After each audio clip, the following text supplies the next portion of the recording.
العلي العظيم حسبنا الله ونعم الوكيل نعم المولى ونعم النصير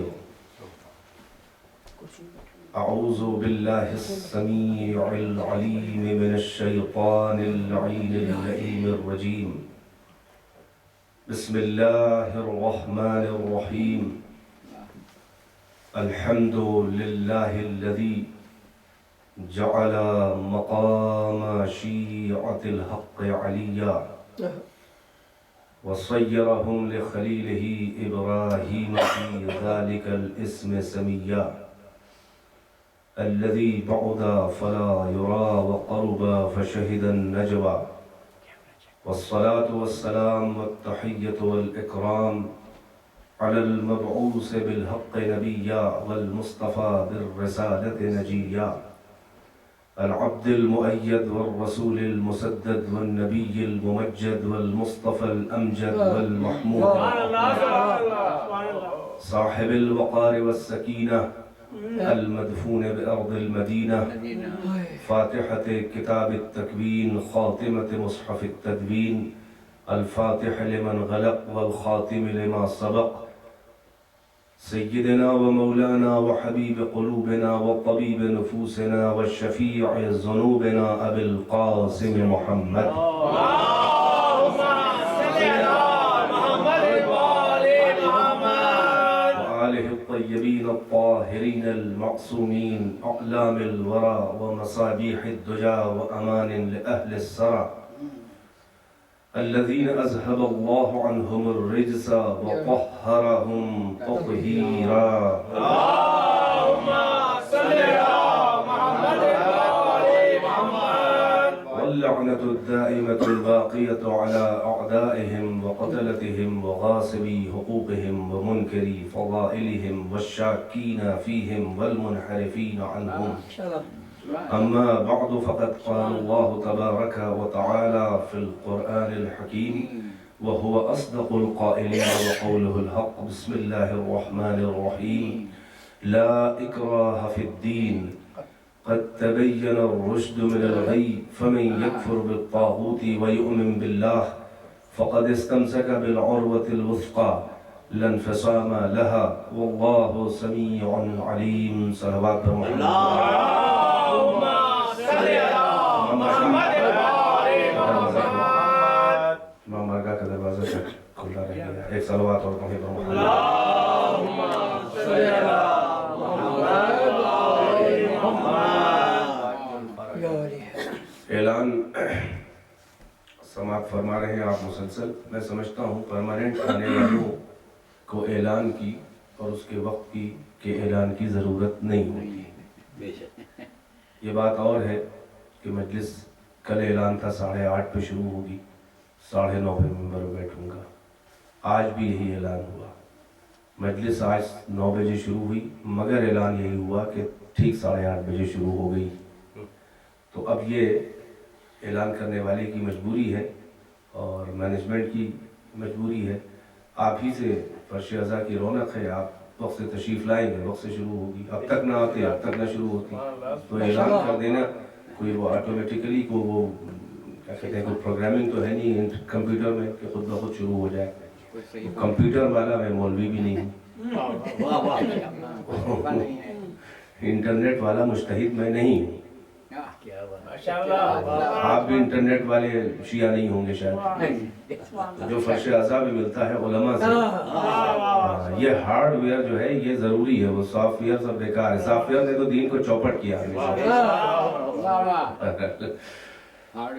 یہ ہارڈ ویئر ہے ہر ایک منافق کے گلے سے اترتا ہی نہیں ہارڈ ویئر اٹک جاتا ہے میدان غدیر میں تبھی تو بخن کرنے لگتا ہے ارشاد ہوا سورہ بقرہ میں آیت الکرسی میں خداوند عالم اپنے دین کے مزاج کا تعارف کروا رہا ہے کہ لا اکراہ فی الدین دین میں میرے کوئی اکراہ کوئی جبر کوئی زبردستی نہیں ہے سوچو سمجھو پرکھ لو معیار پر پرکھ لو ہم نے عقل دی ہے یوں ہی تو نہیں دی ہے کہ بغیر استعمال کیے ذرا سی بھی امانت داری میں خیانت نہ کرو، بغیر استعمال کیے، بغیر ایک سیل کو بھی برہن کے استعمال کیے یوں ہی واپس کر دو۔ ہم نے اس لیے عقل نہیں دی ہے، سوچو سمجھو پرکھو، مجھے پرکھو، میرا اگر تمہارے حلق سے اترے، سمجھ میں آئے، عقل میں آئے، میں ہوں اگر اس لائق کہ تم سمجھو کہ میرا مسجود جو ہے وہ میں ہوں تیرا مسجود، تب مجھے مانو۔ کوئی جبر نہیں ہے کسی پر، کوئی یہاں پر اوپینین اپنا کوئی کسی کو مت منوائے، اور میرے سلسلے میں بھی کوئی جبر نہ کرے، کوئی میرے دین کا میرا مجھ سے زیادہ مخلص نہ بنے۔ میرے دین کا مجھ سے زیادہ کوئی مخلص نہ بنے۔ کل آپ کے اذہان عالیہ کو ایک منزل فکر تک میں لے آیا تھا، سامعین دھیرے دھیرے بڑھ رہے ہیں، ایک ہی ایک کر کے بڑھتے ہیں، یہاں پر 10 ایک ساتھ آنے کی امید نہ میں رکھتا ہوں، نہ آپ رکھیں گے۔ ایک صلوات پر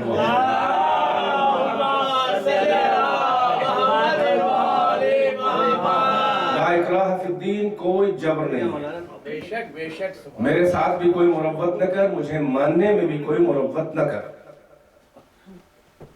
میں تیرے آباء و اجداد کی قرآنہ تقلید کو تجھ سے قبول نہیں کروں گا، خود اپنے سلسلے میں، اس لیے کہ یہ خطرناک راستہ ہے کہ کبھی آباء و اجداد کی تقلید توحید تک پہنچاتی ہے تو اکثر شرک تک پہنچا دیتی ہے۔ میں ہرگز یہ ایکسکیوز قبول نہیں کروں گا تیرا میدان محشر میں کہ تو نے اپنے باپ دادا کو ایک راستے پہ چلتے ہوئے دیکھا۔ یہ جواب موحد و مومن کا نہیں ہوتا، یہ جواب جو ہے وہ مشرکین مکہ کا جواب ہے، یہ مشرکین مکہ کا جواب ہے۔ تو میں نے تجھے آزادی دی ہے، عقیدے میں تجھے آزادی دی ہے، سوچ لے سمجھ لے، بغیر پرکھے ہوئے مجھے مت مان۔ مجھے تیرے کھوکھلے سجدے نہیں چاہیے، بغیر معرفت اور عرفان کے، بغیر مجھے پہچانے ہوئے۔ میرا سجدہ، مجھے اس بات کا شوق نہیں ہے کہ میرا سجدہ کیا جائے، میری اس بات پہ نظر ہے کہ میرا سجدہ کس کے لیے کر رہا ہے۔ میرا سجدہ میرے لیے کر رہا ہے۔ کوئی ایسا نہیں ہے جو میرا سجدہ نہ کرے، مگر بہت کم ایسے ہیں جو میرا سجدہ میرے لیے کرے، یعنی میرے حق کو براہ راست پہچان کے مجھے سجدہ کرے، کوئی انٹرسٹ انوالو نہ ہو، جنت و جہنم انوالو نہ ہو، آزادوں کی عبادت ہو، آزادوں کا سجدہ ہو۔ مجھے کوئی ضرورت نہیں ہے، مجھے سجدوں کی کمی نہیں ہے، یہ ساری کائنات مجھے سجدہ کر رہی ہے۔ مجھے تیرا وہ سجدہ نہیں چاہیے کہ جو کسی کے کہنے سے ہو۔ مجھے سمجھ، مجھے پرکھ، براہ راست مجھے پرکھ کے دیکھ۔ میں نے تجھے عقل دی ہے اور تیری عقل پر مجھے اتنا اعتبار ہے، میں نے کائنات میں کسی سے مطالبہ نہیں کیا ہے۔ اپنی قدر کو پہچان، اپنی منزلت کو پہچان کہ فقط تیرے سجدہ اختیاری میں میری مشیت کو مزہ آتا ہے، تیرے سجدہ اختیاری میں، کیونکہ تو میری قدر و منزلت کو اپنے اختیار سے پہچان کے میرے آگے جھکتا ہے۔ میں نے تیرے ساتھ جبر نہیں کیا ہے، یہ ساری کائنات مجبوراً یا طوعاً یا کرہن مجھے سجدہ کر رہی ہے، آپ نے کل سنا اس تفصیل کو۔ لہذا مجھے بغیر پرکھے ہوئے میرا سجدہ نہ کر، اپنے کو پہچان اور مجھے پہچان۔ حقیقت میں تو اپنے کو نہیں پہچانا ہے، اگر تو اپنے کو پہچان جاتا تو مجھے پہچان جاتا۔ تو اپنے معیار کو سمجھ لے پہلے، تو میرا معیار خود سے سمجھ میں آ جائے گا۔ تو اپنے معیار کو اگر سمجھ لے تو میرا معیار تجھے خود بخود سمجھ میں آ جائے گا۔ تو اپنے کو پہلے سمجھ، تو اپنی قدر کو پہچان، تو اپنی منزلت کو پہچان، اور یہ یاد رکھ کہ تو سجدہ کر یا نہ کر، مجھے کوئی کمی نہیں ہے، مجھے کوئی شوق نہیں ہے، مجھے کوئی اس بات کا ہوکا نہیں ہے کہ بس تو مجھے مان ہی لے۔ اگر میری قدر و منزلت سے مجھے گرا کے مانا تو مجھے کیا مانا؟ مجھے اس بات کا شوق نہیں ہے کہ بس مجھے جیسا تیسا مان ہی لیا جائے۔ توجہ ہے کہ نہیں ہے؟ یعنی خدا بند عالم کو اس بات کا شوق نہیں ہے کہ مجھے مان لیا جائے، جیسا تیسا مان لیا جائے، نہیں، وہ معیار سے کمپرومائز کر کے اگر کوئی اسے مان رہا ہو تو اسے قابل قبول نہیں ہے۔ بھائی یہی سبب ہے کہ خدا بند عالم نے قرآن مجید میں ایک جگہ بھی یہ شکوہ نہیں کیا کہ مجھے کوئی مانتا نہیں ہے۔ توجہ فرمائے ارباب، ایک آیت، ایک سنگل آیت ایسی نہیں ملے گی کہ خدا نے قرآن میں یہ شکوہ کیا ہو کہ مجھے کوئی مانتا نہیں ہے۔ مجھے مانتا کون نہیں ہے؟ ہر ایک مجھے مانتا ہے۔ کسی دو انسانوں سے آپس میں گفتگو کر کے دیکھو، اگر وہ مجنون نہیں ہے، عقل سے پیدل نہیں ہے، پاگل نہیں ہے، تو وہ مجھے مانتا ہے۔ نام بدل بدل کے مانتا ہے۔ یہودی بھی مجھے مان رہا ہے، عیسائی بھی مجھے کو سجدہ کر رہا ہے، ہندو بھی مجھے مان رہا ہے، مشرک بھی مجھے مان رہا ہے، بدھسٹ بھی مجھے مان رہا ہے۔ کوئی مجھے ایل کہہ کے، یہودی مجھے ہیبرو میں ایل کہہ کے مانتا ہے، عیسائی مجھے گاڈ کہہ کے مانتا ہے، ایشور کہہ کے مجھے ہندو مانتا ہے، پرماتما کہتا ہے، سب میرے آگے جھکے ہوئے ہیں۔ کوئی مجھے ہو کہتا ہے، فلسفی ہے تو علت العلل سارے کائنات کہتا ہے، کوئی مجھے جوہر کہہ کے مانتا ہے، کوئی مجھے خالق کائنات کہتا ہے، کوئی مجھے علت العلل کہتا ہے، یعنی سارے ریزنز کا بھی جو ریزن ہے۔ میرے مختلف نام رکھ لیے ہیں، ہر ایک مجھے مانتا ہے۔ کیا تیرے نام بدل دینے سے پسے پردے زنگاری چھپے ہوئے معشوق کی حقیقت بدل جائے گی؟ کیا تیرے نام بدل دینے سے میری حقیقت بدل جائے گی؟ جو ہے کہ نہیں ہے؟ ہر ایک مجھے مان رہا ہے۔ میرے ماننے میں کوئی اختلاف نہیں ہے، مجھے اختلافی نہ بنا۔ میرا وجود کبھی بھی اختلافی نہیں تھا، میرے ماننے میں کبھی اختلاف نہیں تھا۔ ہر ایک میرا سجدہ کر رہا ہے، میری عبادت کر رہا ہے، اپنے اپنے انداز میں کر رہا ہے۔ میں توجہ ہے کہ نہیں ہے؟ تو مجھے ماننے میں اختلاف نہیں ہے، یعنی میں ہوں اس میں اختلاف نہیں ہے۔ سارا اختلاف اس میں ہے کہ میں ہوں تو کیسا ہوں۔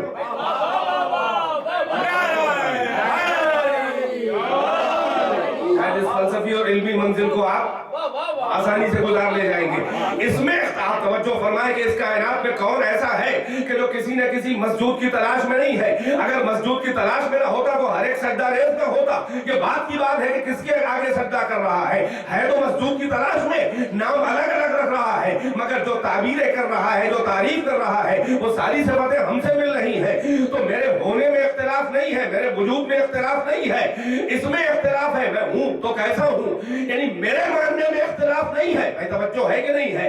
میری محبت میں بھی اختلاف نہیں ہے۔ ہر شخص مجھ سے محبت کا دعوے دار ہے، وہ کسی بھی مذہب و مسلک، کسی بھی اوپینین، کسی بھی ریلیجن، کسی بھی ازم، کسی بھی مکتب فکر کا، کسی بھی دین کا ماننے والا ہو، ہر ایک جو ہے وہ مجھے مانتا ہے، مجھ سے محبت کا دعوے دار ہے، میں توجہ کا طالب ہوں۔ یعنی یہ کہ محبت میں، محبت کرنے میں انسانوں میں اختلاف نہیں ہے، سارا اختلاف آداب محبت میں ہے، سلیقہ محبت میں ہے۔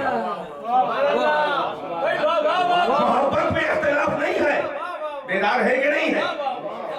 اللہ سے محبت کرنے میں اختلاف نہیں ہے، سارا اختلاف یہ ہے کہ آداب محبت کیا ہے، سلیقہ محبت کیا ہے۔ بیدار رہیے گا۔ اسی لیے اللہ نے صاف صاف قرآن مجید میں بڑے دعوے اور بڑے اعتبار اور بھروسے کے ساتھ کہا کہ مجھے کوئی ایسا ہے کہ کوئی ایسا نہیں ہے کہ جو مجھے مانتا نہ ہو۔ میں پھر سے جملہ دوہرا دوں کہ اللہ کو یہ شوق نہیں ہے کہ اللہ کو بس جیسا تیسا مان ہی لیا جائے، یعنی جس کا جیسا دل چاہے اپنے حساب سے مان لو۔ اسے یہ شوق نہیں ہے کہ مجھے مانا جائے، اسے شوق یہ ہے کہ اگر مجھے مانا جائے تو میرے معیار کا، جس اسٹیٹس کا، جس معیار کا جو ہوں میں، مجھے میرے معیار سے اگر گھرا کے مانا تو گویا نہیں مانا، بلکہ جو بالکل نہیں مانتا وہ اتنا خطرناک نہیں ہے جو جتنا وہ خطرناک ہے جو مجھے مانتا تو ہے مگر میرے معیار سے گھرا کے مانتا ہے۔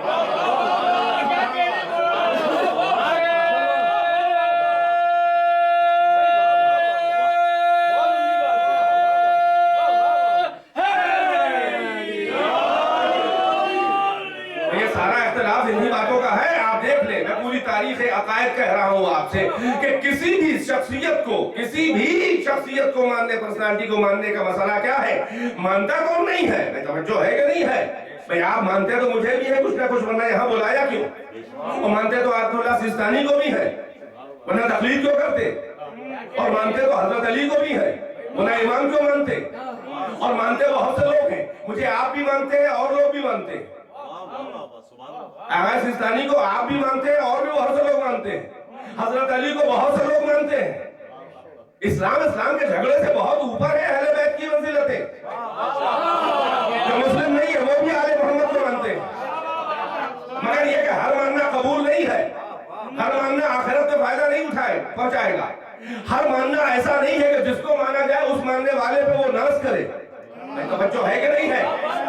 اللہ کو یہودی بھی مانتا ہے، عیسائی بھی مانتا ہے، مشرک بھی مانتا ہے، بلکہ مشرک تو اچھا خاصا مانتا ہے. مشرک ہو ہی نہیں سکتا جب تک پہلے اللہ کو نہ مانے. تھوڑا سا ٹیکنیکل الفاظ بولنے کے، جملے بولنے کے عادی ہو، ذرا سوچے آپ. توجہ ہے کہ نہیں ہے؟ مشرک بھی اللہ کو مانتا ہے. مشرک ہو ہی نہیں سکتا جب تک پہلے اللہ کو نہ مانے. شرک کہتے ہیں شریک کر دینے کو.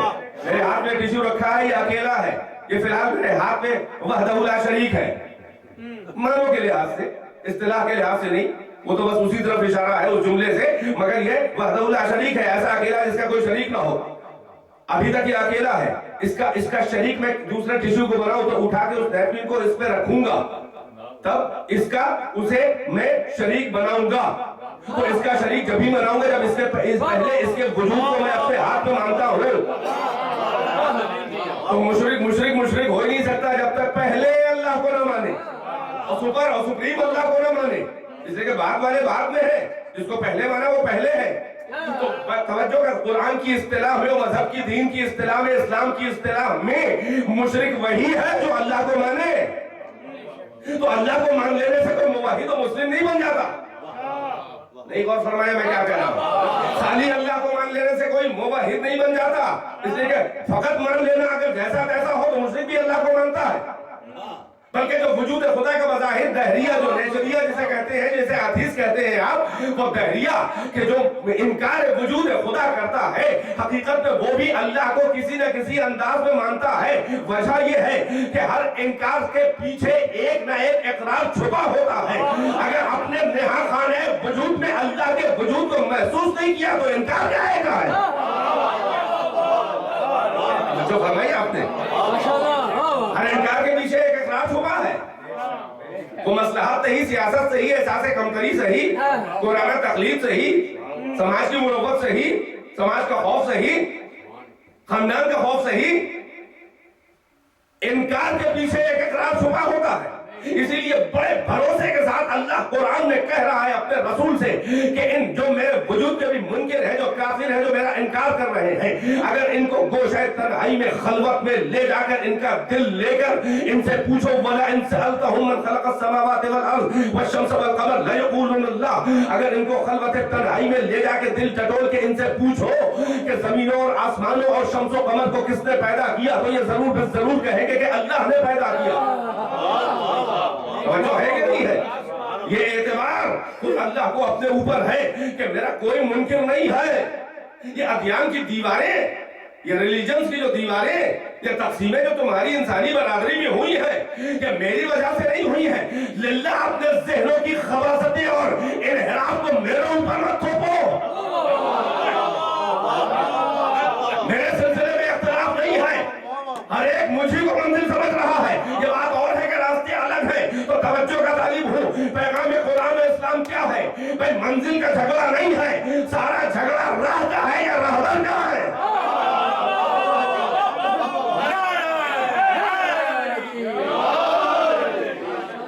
سارا اختلاف یا راہ کا ہے یا راہبر کا ہے.